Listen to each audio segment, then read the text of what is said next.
Pada episode kali ini, Kanta sedang berada di pasar, dan Sankar pun ada di sana. Sankar mendengar suara Kanta ketika sedang membeli bunga. Sankar lalu mendatanginya dan memanggil Kanta. Kanta pun terkejut dan kemudian berlari. Sankar mengejarnya dan mengikuti Kanta sampai pulang ke rumah. Akhirnya Sankar tahu kalau Kanta tinggal di rumah Niranjan sang pengacara. Sankar lalu menelpon temannya dan memberitahu bahwa dia sudah menemukan Kanta yang selama ini dia cari. Sesampainya di rumah, Mary bertanya pada nenek, kenapa nenek berlari? Apa ada yang mengejarnya? Kemudian bel berbunyi dan Kanta pun melarang semua orang untuk membuka pintu. Tetapi Matvi membukanya. Ternyata itu adalah Ratan dan Praba. Praba berkata, "Aku sudah membunyikan bel lama sekali, tetapi tidak ada yang membukakan pintu." Mary mengatakan, "Ada pencuri yang masuk ke rumah ini, makanya semua pintu kami tutup." Praba berkata pada Matvi, "Kalau kakak setuju, aku akan tinggal di sini menemani kalian.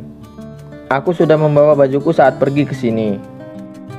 Di sisi lain, Gangga mendengar lagu baru Sagar dan berkata, "Kenapa kalian mengubah lagunya dan mencuri lagu kami?" Sagar berkata, "Kami tidak mencurinya. Kami juga tidak tahu lagu tim kalian." Gangga mengatakan, "Sekolahmu mengambil lagu kami. Tanyalah pada guru tari kalian." Sagar berkata, "Jangan pernah menghina guru tari kami."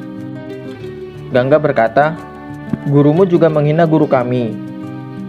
Masa seorang guru bicara begitu? Gurumu yang telah mencuri lagu kami."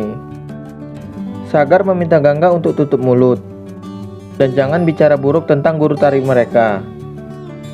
Gangga berkata, "Pasti gurumu yang menyuruhmu mencari tahu lagu kami. Makanya kau bertanya padaku.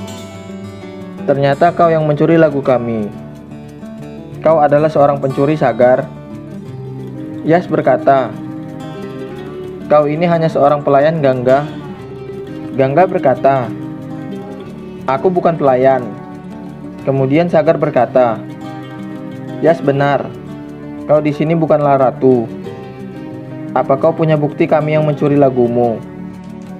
Sagar mengatakan, "Aku selalu membantumu, tetapi kau bilang aku yang mencurinya. Kau bisa tinggal di sini karena nenekku. Aku tidak akan pernah bicara dengan pembohong sepertimu. Pergilah kau dari kamarku." Gangga berkata, "Jika kau tidak mau bicara padaku, aku juga tidak mau bicara denganmu." Keesokan harinya, Matvi menyuruh Gangga untuk sarapan, tetapi Gangga sudah pergi ke sekolah.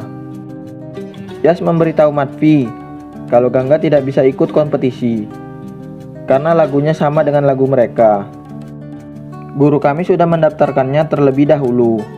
Di sekolah, Gangga diejek oleh Bulbul dengan mengatakan bahwa Gangga seorang pembohong. Akibatnya, tidak ada yang mau berbicara dengan Gangga. Sementara itu, Sagar berkata pada gurunya, "Kenapa mengubah lagu kita? Mereka jadi menyalahkan kita karena tidak bisa ikut kompetisi." Guru tari lalu mengingatkan Sagar bahwa mereka harus menang dan tidak ada kata kekalahan. Di sisi lain, Gangga menari sendirian karena teman-teman yang lain marah padanya. Tetapi pada akhirnya, mereka berlatih bersama-sama dengan Gangga. Setelah pulang sekolah, Gangga lalu pergi ke asrama menemui Bibi Suda. Tetapi Bibi Suda sedang marah-marah kepada seorang pria.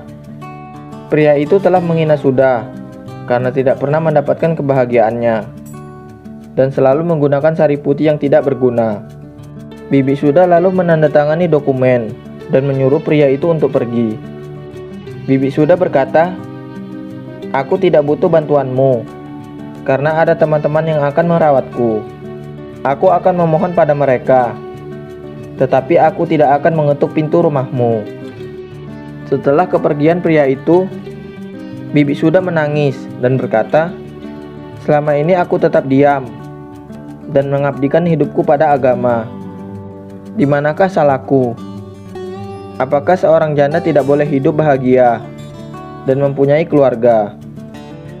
Kita dituntut untuk diam dan mengendalikan perasaan kita. Lihatlah anak seperti Gangga. Dia selalu berbicara tanpa henti. Tetapi suatu hari nanti, dia akan diam seperti kita dan menari mengikuti irama nasib kita. Gangga berkata, tidak Bibi Suda, aku tidak akan diam dan membiarkan Bibi menangis. Aku akan bercerita dengan menari, dan mereka semua akan tahu kisah kita.